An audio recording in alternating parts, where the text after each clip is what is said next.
आणि आता आपण ज्यांचे विचार ऐकण्यासाठी उत्सुक आहोत, आपण स्वागत करूया शिवसेना पक्षप्रमुख उद्धव साहेब ठाकरे यांचं.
जमलेल्या माझ्या तमाम हिंदू बांधवांनो, भगिनी आणि मातांनो,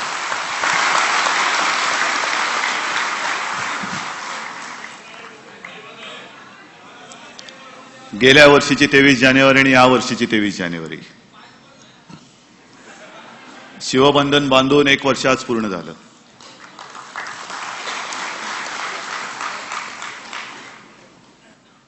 पुढे काही बोलण्याच्या आधी मी केवळ आपलंच नाही तर महाराष्ट्रातल्या तमाम शिवसैनिकांचं, शिवसेना आणि शिवसेना प्रमुख प्रेमींचं अभिनंदन करतोय.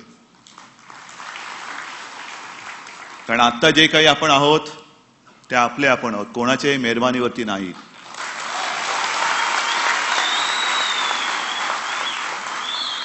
कुठल्याही लाटेवरती तरंगणारे आपण ओणके नाहीत. मला वाटतं गेल्या 23 जानेवारीला मी बोललो होतो की पुढच्या वर्षी आपले पंतप्रधानही असतील आणि मुख्यमंत्री असतील. जे काय आहे समोर ते समोर दिसतंय. पण एक गोष्ट नक्की सांगतो की शिवसेना प्रमुखांना अभिमान वाटला असेल की अरे मी निर्माण केले ते मर्द निर्माण केले, षंड निर्माण केलेले नाही.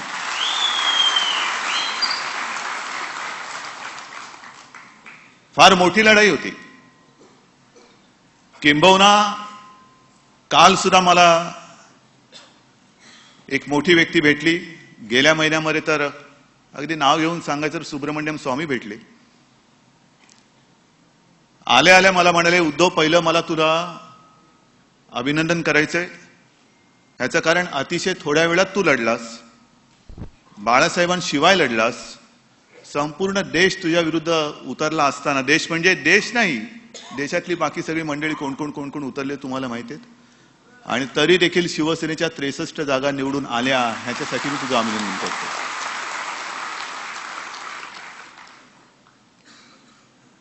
असो, आज पुन्हा सगळं काय उगाडत बसण्याचं किंबहुना दळण दळण्याचा आजचा काय प्रसंग नाही. मग अशी शरद पोंक्षेंनी फार छान, म्हणजे असं कधी विचार मनात आला नव्हता की सावरकर आणि शिवसेना प्रमुख हिंदू हृदय सम्राट तर होतेच, कोणती सत्ता नाही, पदं नाहीत, आणि देशातलाच नव्हे तर जगातला तमाम हिंदू ज्यांना दैवत मानतो अशी ही 2 दैवत.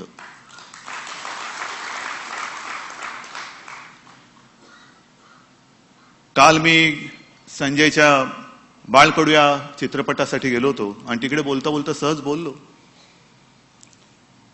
की छत्रपती शिवाजी महाराज, मगाशी जी सगळी शरद पोंक्षेंनी नावं घेतली तीच, लोकमान्य टिळक, स्वातंत्र्यवीर सावरकर. सावरकर म्हणजे 66 साली गेले मी, तेव्हा 6 वर्षाचा होता, पण कधी त्यांना पाहण्याचा किंवा ऐकण्याचा योग नाही आला. पण आज मी माझं स्वतःचं भाग्य समजतो आणि आपल्याला सुद्धा असं वाटेल जे मी बोलतोय ते खरं आहे की त्या काळात आपण नव्हतो, पण बाळासाहेबांच्या जमान्यात आपण जन्माला आलो, हे आपलं केवढं मोठं नशीब. बाळासाहेबांना मी तर किती जवळून पाहिलं. आणि मग प्रत्येक वेळेला असं असतं की एखादी व्यक्ती गेली की नंतर मग असं वाटतं की आज ते हवे होते, आज हे हवे होते, आज त्यांचे विचार हवे होते, आज ह्यांचे विचार हवे होते. आहेत ना, शिवाजी महाराज सुद्धा हवे होते, लोकमान्य टिळक हवे होते, सावरकर हवे होते, बाळासाहेब हवे होते. पण एक विचार करा, हे जसं आपण त्यांच्याबद्दल बोलतोय तसं बाकीची लोक आपल्याबद्दल बोलतात का, की आपण हवे आहोत की नको आहोत? आणि तेच जर का हवे होते, म्हणजे असं कधी कधी म्हणतात की आज आपल्याला मराठी माणसाला वाली कोण, हिंदूंना वाली कोण? हिंदूंना वाली कोण हा जर का प्रश्न असेल तर हिंदूंनी मला वाटतं बादलीवर पाण्यात जीव दिलेला बरा. वाली शोधताय तुम्ही. आजची जी बातमी आहे वृत्तपत्रातली की या देशामधला मुसलमानांचा लोकसंख्येचा टक्का वाढतोय, आणि मग गेल्या काही दिवसांमध्ये जी चर्चा ऐकतोय की हिंदूंना 4 मुलं झाली पाहिजेत, हिंदूंना 10 मुलं झाली पाहिजेत. ठीक हो, पोषणार कोण बरं? आणि त्याच्यासाठी सुद्धा तुम्हाला आदेश पाहिजे.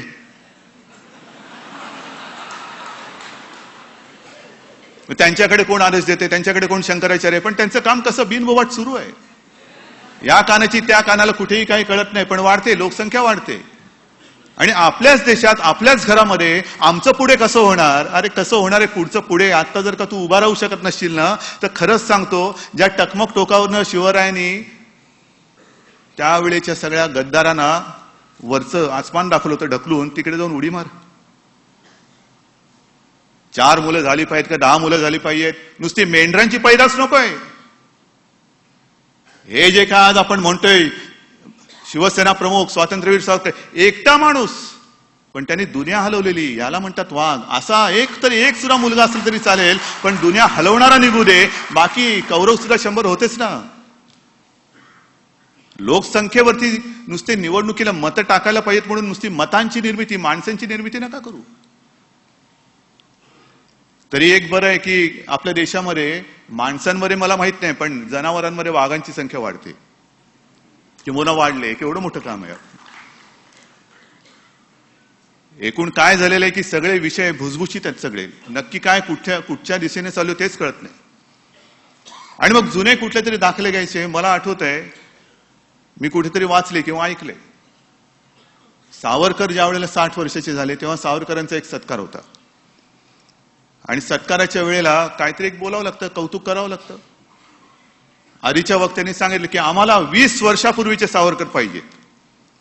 म्हणजे आज 60व्या वर्धापन म्हणजे वाढदिवसानिमित्त आपण जमलोय आणि आता आम्हाला 20 वर्षापूर्वीचे पाहिजेत. 20 वर्षापूर्वी होते तेव्हा तुम्ही कुठे होतात? आणि सगळं बोलून झाल्यावरती सावरकर उभे राहिले. सावरकर म्हणाले की बरं आहे म्हणे, आता हे म्हणाले की यांना 20 वर्षापूर्वीचे सावरकर पाहिजेत. त्यावेळेचा सावरकर काळाला तुम्हाला 20 वर्ष लागली, आजचा सावरकर काळाला तुम्हाला किती वर्ष लागतील? तसंच शिवसेना प्रमुखांचं आहे. म्हणजे जेव्हा सावरकर हिंदुत्वाचा उद्घोष करत होते तेव्हा एक वेगळं वेळ डोक्यामध्ये होतं, स्वातंत्र्य पाहिजेच म्हणून तर ते स्वातंत्र्यवीर झाले. पण त्याच वेळेला बरोबरीने हिंदुत्व जर का आणलं असतं तर मला वाटतं आज ना घरका ना घाटका अशी आपल्या देशात आपल्या हिंदूंची अशी परिस्थिती झाली नसती. 23 जानेवारी म्हटल्यानंतर हल्ली माध्यमं खूप झालेली आहेत, ट्विट करतात, फेसबुकवरती लिहितात. विशेष म्हणजे अनेक काश्मीरी हिंदू पंडितांनी आज ट्विट केलेले आहे आणि बाळासाहेबांना एक आदरांजली वाहिलेली की बाळासाहेब नसते तर आज देशामध्ये हिंदू पंडितांची जी अवहेलना झाली असती ती कोणी थोपवली नसती. सगळे हिंदू पंडित कुठे कुठे जिथे कोणी भेटतात. गेल्या महिन्यामध्ये एका कार्यक्रमाला मी गेलो होतो. मला काही ओळख नाही, पाळख नाही. एक साधारणतः वयस्कर माणूस कोट बीट घालून आलेला, काही मी कधी आधी बघितलेलं नाही. आणि त्यांनी काय केलं, मला म्हणाला बेटे पहिले गले लग जा म्हणून मिठी मारली मला आणि म्हणाले तू बाळासाहेबांचा मुलगा आहेस. त्या देवामुळे आम्ही वाचलो. मी काश्मीरी पंडित आहे म्हणे. आम्ही सगळी घरदार सोडून परागंदा झालेली लोक आमच्या घरामधनं आम्हाला हाकललं गेलं. काश्मीर आम्हाला सोडावं लागलं. कोणी आमचा पाठीराखा नव्हता. पण तेव्हा हा एकमेव माणूस जर आमच्या पाठी उभा राहिला नसता तर आज मी सुद्धा तुला दिसलो नसतो. म्हणून त्यांना मला भेटता आलं नाही, पण तू मला भेटलास, एक मिठी मार मला. आणि जे विषय मी म्हणालो की भुसभुशीत आहेत, नेमकं काय कळतच नाही. आकार उकार येणार की नाही. मग अशी महापौरताई म्हणाले की एक शिल्पकार होते. आता नुसतीच माती झाली, नुसतीच चिखल आहे. शिल्प होणार आहे की नाही आपल्या देशाचं काहीच कळत नाहीये. एक विषय येतात नुसतं घर वापसी. ज्यांचं धर्मांतर झालेलं आहे, जबरदस्तीने ज्यांना बाटवलं गेलेलं आहे त्यांना पुन्हा हिंदू धर्मात घ्या. का नाही घ्यायचं? त्यावेळेला शिवरायांनी सुद्धा नेताजी पालकर त्याचं सुद्धा धर्मांतर केलं होतं, त्यांना सुद्धा बाटवलं होतं, घेतलं होतं ना पुन्हा धर्मामध्ये. मग ही काही नवीन गोष्ट नाहीये. पण दुसऱ्या धर्मात गेलेली माणसं आपल्या धर्मात येताना त्याला घरवापसी आपण म्हणणार असू आणि जर का करणार असू तर आज काश्मीरमध्ये नाही म्हटलं तरी जम्मूमध्ये भाजपच्या बऱ्याच जागा आलेल्या आहेत. जवळपास म्हणजे श्रीनगर एका बाजूला आणि संपूर्ण जम्मू हे सगळे हिंदू एकवटून त्यांनी भाजपच्या पारड्यामध्ये भरभरून मतं टाकलेली आहेत. सरकार कोणाचं येते नाही येते कदाचित दिल्लीच्या निवडणुकांसाठी थांबले असतील. दिल्लीच्या निवडणुकीनंतर सरकार येईल. पण ही ताकद हिंदूंनी तिकडे दाखवल्यानंतर अतिरेक्यांच्यामुळे जे काश्मीरी हिंदू पंडित आपली घरं सोडून गेले त्यांची घर वापसी होणार आहे की नाही, त्यांना आपण मदत करणार आहोत की नाही, हे नव्या सरकारचं पुढचं एक मोठं आव्हान असणार आहे. नाहीतर सरकार आलं आणि गेलं.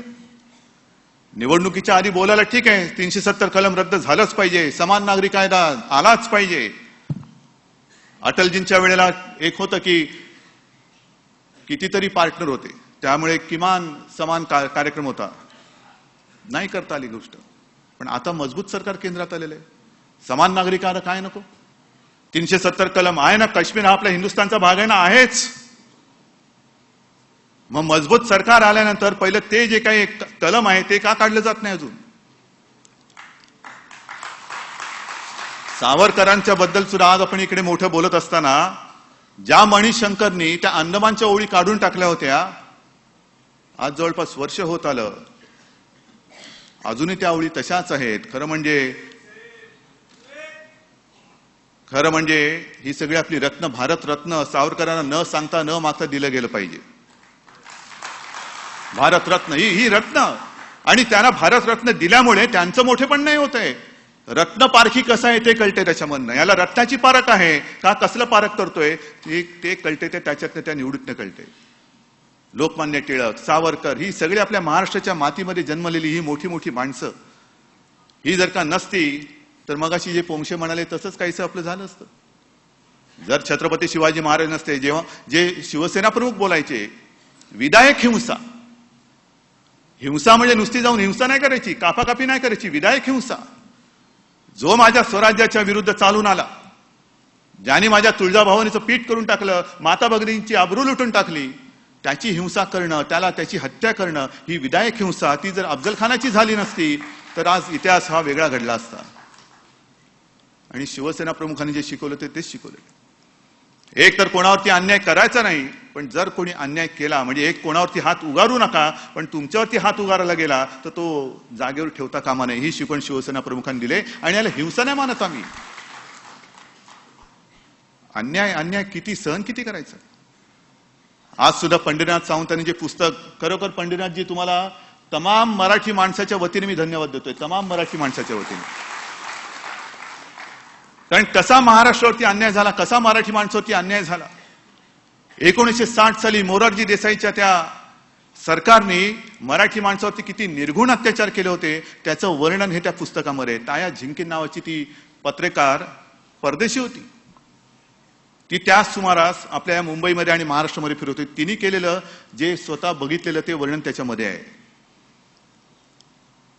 आणि तुमच्या लक्षात असेल शिवसेना प्रमुखांनी त्या पुस्तकाचा दाखला दिला होता मागे. आपण म्हणतो 107 हुतात्मे झाले, प्रत्यक्षात 107 नाही, किमान 250च्या वरती हुतात्मे झालेले. 261.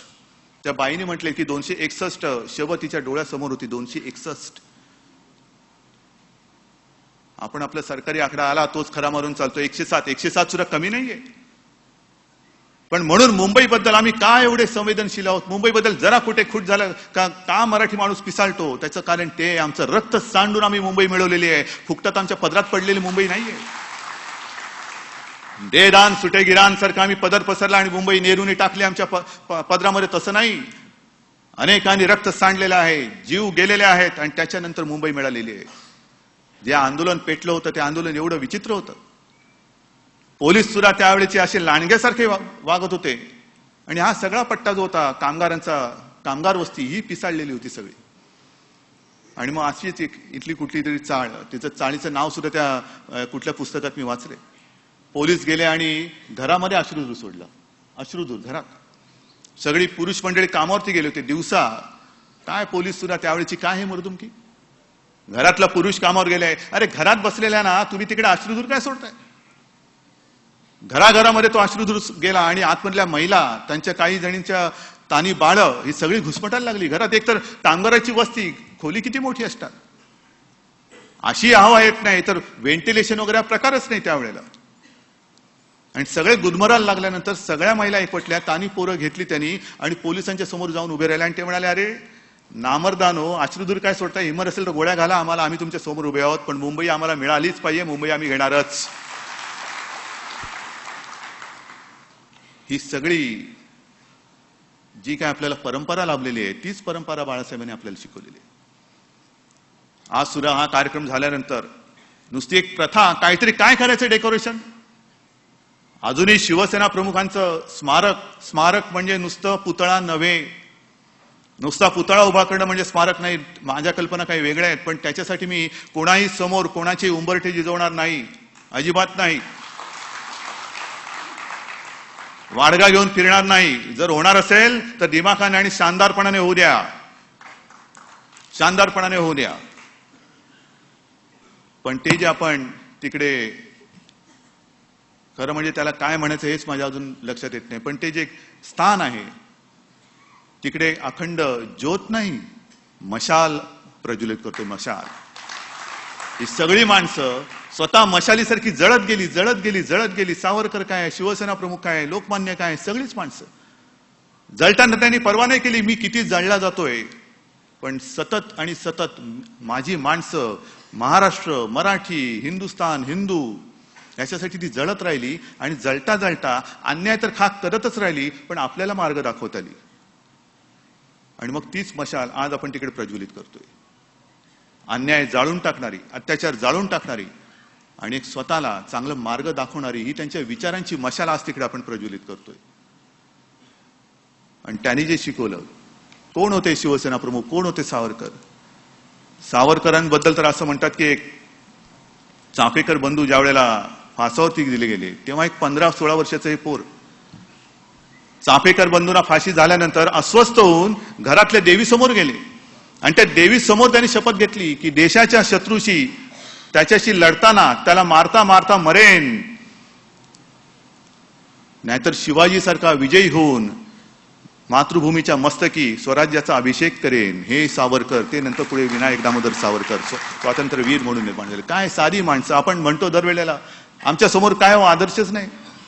कोण आहे आदर्श? तो अशोक चव्हाण आणि सगळं त्यांनी बांधून ठेवलेला तो नाही आदर्श. आदर्श कोण नाही म्हणून नाही, आदर्श शोधावे नाही लागत. आदर्शाची समोर दिसतात, अरे मला ही या मार्गाने मला पुढे जायचंय. अनेकदा असं होतं की रस्त्याला कोणाचं तरी नाव देतो आपण, अमुक अमुक मार्ग, पाटी लावली, हार तुरे झाले का आपण घरी. तसं नाही मी म्हणत. ज्याचं नाव तुम्ही मार्गाला दिलेलं आहे तो मार्ग हा नाही त्यांनी दाखवलेला आहे. त्यांनी दाखवलेला मार्ग चालण्याची हिंमत कुवत तुझ्यात आहे काय? स्वातंत्र्यवीर सावरकर मार्ग पेलू शकतो, जाऊ शकता. सावरकरांनी जे आपल्या स्वातंत्र्यासाठी भोगलं, जो कोलू त्यांनी फिरवला, कोलू फिरवणं म्हणजे काय असतं मी तर कधी बघितलेलं नाही, पण जे काय वाचलंय आणि कल्पना केल्यानंतर भले भले नुसतं ते कोलू बघूनच तिथल्या तिथे पडतील. पण जन्मठेप आता सारखी नाही. त्यावेळेला ते परोल बिरोल काय भानगड नव्हती. पेरोल का काय, पेरोल ना, फरलो म्हणजे बाहेर जाऊन फिरलो आणि मग परत घुसलो. सावरकर आले आपले का नाही, फरलोवरती आलेत. असं नाही गेले का गेले. माणूस गेला, अंदमानला गेला म्हणजे गेला, संपला, परत येणारच नाही तो कधी. म्हणजे सेल्युलर जेल, आता जेलमध्ये सेल्युलर फोन आहेत. प्रत्येक जण घरी आपल्या पत्नीला फोन करतोय, आणखीन कोणाला फोन करतोय. काय आता जेल आणि याच्यामध्ये काय फरकच नाही. देशद्रोहाचा खटला जरी असला तरी माणसं आत बाहेर करत असतात. पण त्यावेळेला देशभक्तीसाठी यांनी काय भोगलं आणि त्यांनी ते भोगलं नसतं तर मला नाही वाटत आपलं स्वातंत्र्य एवढ्या लवकर आपल्याला मिळालं असतं. म्हणून बाकीची सगळी माणसंही मोठी होतीच. गांधीजी मोठे होते, वल्लभभाई मोठे होते, सगळी नेताजी होतेच. पण म्हणून आपल्या महाराष्ट्राचं योगदान स्वातंत्र्यामध्ये काही कमी नाहीये. गोखलेंना सुद्धा गांधीजी आपले गुरु मानत होते. त्या सगळ्यांचं मोठेपण, हे मोठेपण मी सहज एक आता आठवलं म्हणून सांगतो. हे सगळं मी ऐकलंय शिवसेना प्रमुखांकडनं. शिवसेना प्रमुख नेहमी सांगायचे की आचार्य आत्रे अनेकदा असं बोलायचं की हे मी केले, म्हणजे केलेलं त्यांनीच असायचं, पण ते स्वतः सांगा हे मी केले, हे मी केले, हे मी केले. हे मी तुम्हाला का सांगतोय? कारण दुसरं कोणी सांगणार नाही म्हणून सांगतोय. दुसरं कोण सांगते तुम्ही काय केलं म्हणून? तुमचं कौतुक दुसऱ्याला कोणाला आहे? म्हणून आपली ही सगळी दैवत ही जर का झाली नसती तर आज आपण इकडे दिसलो नसतो. म्हणून त्यांचं मोठेपण हे आपल्यालाच पुढे मोठं म्हणजे ते मोठेच होते, ते मोठेपण आणखीन नाही मोठं करण्याचं, पण टिकवणं हे आपलं काम आहे. आणि म्हणून आपण सत्तेमध्ये सहभागी झालेलो आहोत. सगळे मंत्री इकडे बसलेत. एक सहज विचार मी असा केला, सतत लढा लढा लढा संघर्ष, त्याच्यापेक्षा एक शिवसैनिकाच्या आयुष्यामध्ये थोडी तरी कुठेतरी शांतता येऊ दे, स्थैर्य येऊ दे. पण याचा अर्थ असा नाही की आपण सरकार जमा झाले म्हणून धुळकात पडलेलं आहे. जर का आपल्याला वाटलं की आपलं सरकार हे भाजपचं सरकार ज्यांनी निवडून दिले त्या जनतेवरती अन्यायाने वागतोय, तर त्या अन्यायावरती पहिला वार शिवसेना करेल.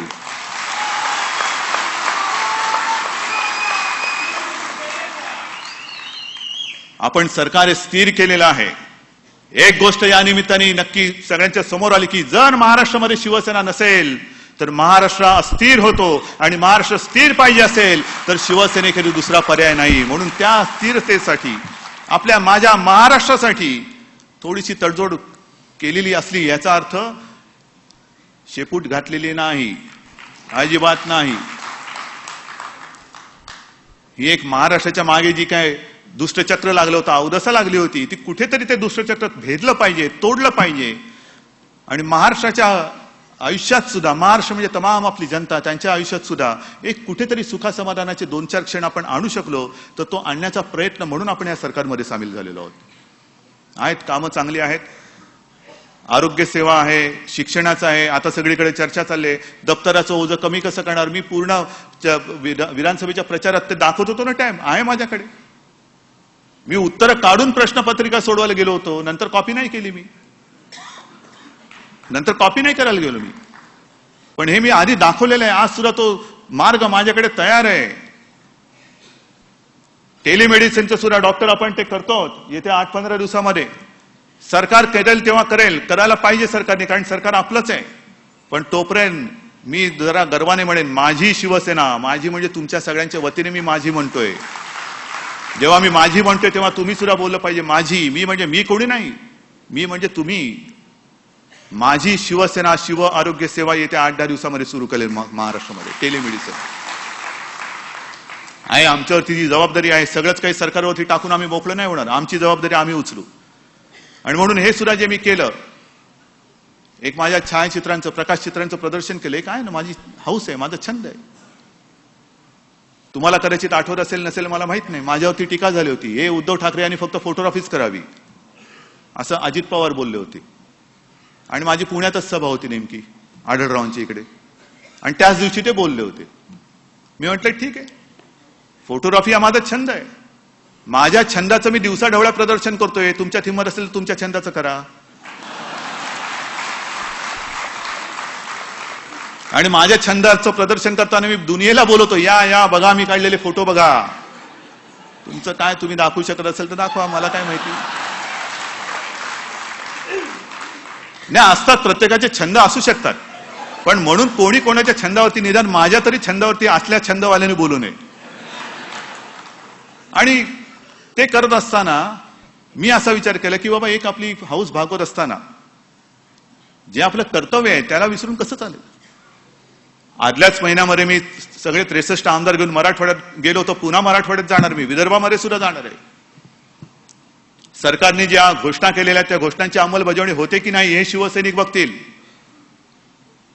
पण ते करत असताना माझ्याकडनं काय करता येईल, तर ठीक आहे, आपण एक असा विचार करू की ज्यांना जर का कोणाला आवडलंच तर तो फोटोग्राफ किंवा तो प्रकाशचित्र विकत घेईल, आणि त्यातनं जे काय पैसे मिळतील आपल्याला ते सगळेच्या सगळे आपत्तीग्रस्त शेतकऱ्यासाठी आपण वापरू.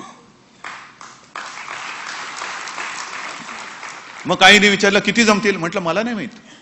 पहिलं लोकांना आवडते की नाही हेच मला माहिती नाही. आवडलं तर ते घेतील, घेतलं तर काहीतरी जमेल. आणि आज आदेश तुम्ही जाहीर केलं, किती 5.11 लाख जवळपास जमले. मला माहित नाही रक्कम कमी आहे जास्त आहे, किती मी लोकांना मदत करू शकेन. पण आज 23 जानेवारीच्या निमित्ताने एवढंच सांगेन की जो विश्वास तुम्ही माझ्यावरती टाकलेला आहात, मगाशी शरद पोंक्षेने तर काय भरपूरच माझी स्तुती केली, तेवढा काही मी मोठा नाही. एक गोष्ट नक्की की धमन्यामध्ये हिंदू हृदय सम्राटांचं रक्त वाहते. हातामध्ये भगवा घेतलाय, जर शक्य असतं तर रक्ताचा रंग सुद्धा भगवा केला असता. त्याच्यामुळे ते भगवं काही मनातनं जाणार नाही. जे काय मी करेन ते मराठी माणसासाठी आणि हिंदूंसाठीच करेन, दुसरं कोणतेही. मग राजकारण तुम्हाला वाटेल हा राजकारणात कच्चा आहे असेल, पण यांच्या हितासाठी मी ते सुद्धा करेन.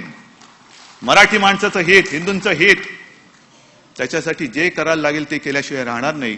ही एक नाही म्हटलं तरी शपथ आज मी शिवसेना प्रमुखांच्या, होय मी त्यांच्या साक्षीने म्हणतोय, कारण ते बघतायत आपल्याला, त्यांच्या साक्षीने घेतोय. आणि जे प्रेम, जो विश्वास तुम्ही माझ्यावरती दाखवतात तो असाच कायम ठेवा. जय हिंद, जय महाराष्ट्र.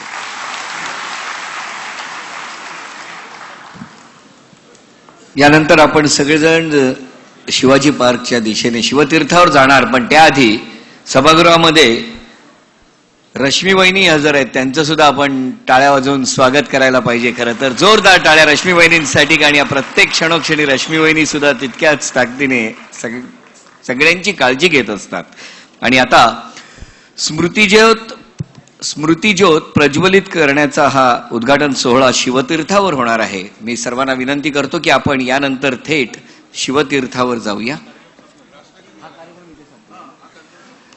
या कार्यक्रमाची सांगता ही राष्ट्रगीताने होणार आहे, सामूहिक राष्ट्रगीत.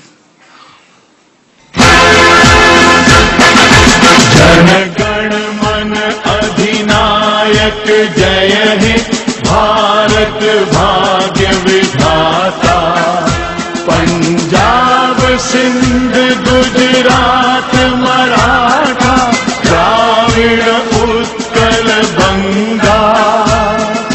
विंध्य हिमाचल यमुना गंगा उच्छल जलधि तरंगा. तव शुभ नामे जागे, तव शुभ आशीष मांगे.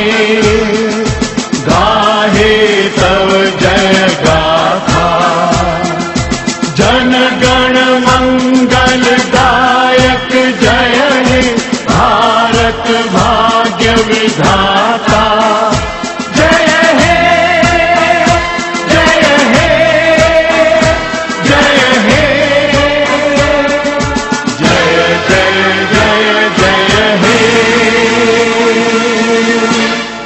भारत माता की वंदे.